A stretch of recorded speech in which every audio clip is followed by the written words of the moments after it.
Hey guys, this is Gramps. Let's read the very famous book called Cindy Moo by Laurie Mortensen, illustrated by Jeff Mack. Hey, get it? Let's get a Mack attack. Hey, diddle diddle, the cat and the fiddle, the cow jumped over the moon. The little dog laughed to see such sport, and the dish ran away with the spoon. Over at the Diddle farm, a little bit past 8, the cows all heard a nursery rhyme that caused a great debate. Diddle cows stood in the barn and listened to each word about the cow that jumped the moon, amazed at what they heard.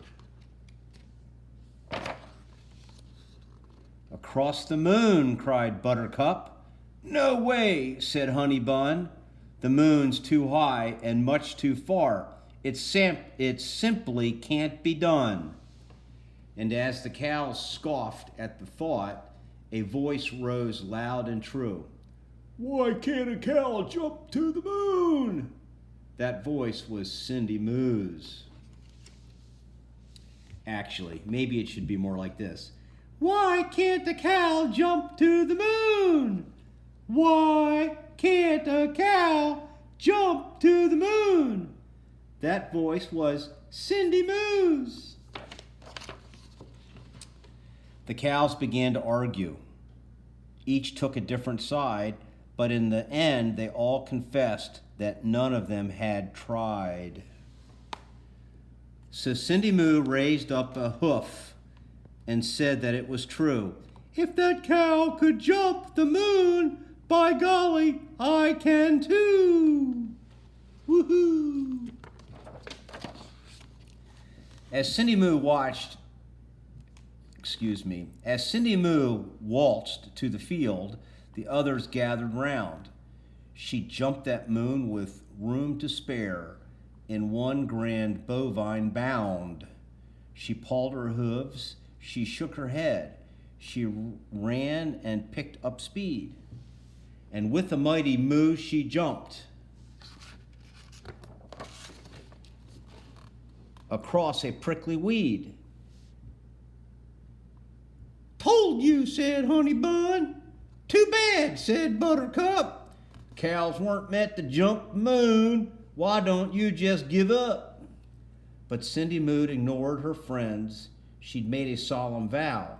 She'd jump across the silver moon as soon as she knew how. The next night, after grazing, she caught a stunning sight. The moon was perched upon the hill, a ball of silver light. Cindy Moo let out a snort and charged up the top. But when she reached the grassy peak, she skidded to a stop. Instead of staying on the hill, much to her surprise, the moon flew off the grassy ridge back up to star-filled skies. Cindy Moo plopped on the ground.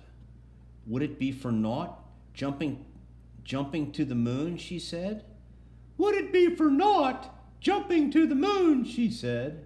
It's harder than I thought. Back inside the barn that night, the worst of all came true. Rain clouds swept the moon away. Now what was she to do?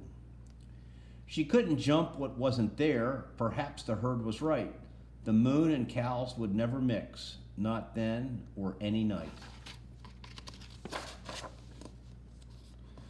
But late that night, when raindrops stopped, she peeked outside and found the moon had slipped down to the earth upon the rain-soaked ground.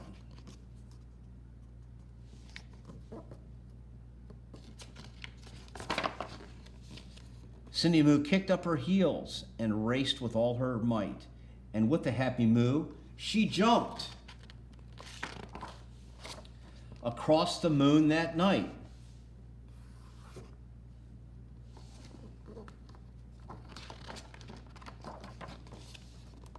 Her friends came out and marveled much. Miss Moo, you've done it now.